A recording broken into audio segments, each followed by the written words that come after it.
અને હવે વાત સાબરમતીથી સોમનાથની.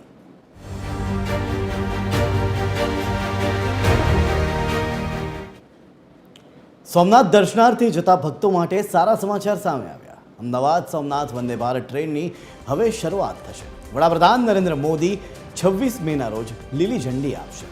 આ ટ્રેન સવારે 5:25 સાબરમતી સ્ટેશનથી ઉપડી બપોરે 12:25 વેરાવળ પહોંચશે અને બપોરે 2:40 વેરાવળથી ઉપડી રાત્રિના 9:35 સાબરમતી પહોંચશે. ગુરુવાર સિવાયના તમામ દિવસે આ ટ્રેન દોડશે. વિરમગામ, સુરેન્દ્રનગર, વાંકાનેર, રાજકોટ અને જૂનાગઢ પણ આ ટ્રેન ઊભી રહેશે. 7 કલાકમાં 438 કિલોમીટરનું અંતર કાપશે આ ટ્રેન. રાજકોટથી વેરાવળ વચ્ચે ઇલેક્ટ્રિફિકેશન થઈ ગયા બાદ વધુ ટ્રેન પણ ઉપલબ્ધ થઈ નહોતી, ત્યારે લાંબા અંતરની ટ્રેન આપવા અને વંદે ભારત ટ્રેન શરૂ કરવાની માંગણી કરવામાં આવી હતી. 2022માં વેરાવળ સાબરમતી વચ્ચે વંદે ભારત ટ્રેન શરૂ કરવા રેલવે બોર્ડમાં દરખાસ્ત પણ થઈ હતી.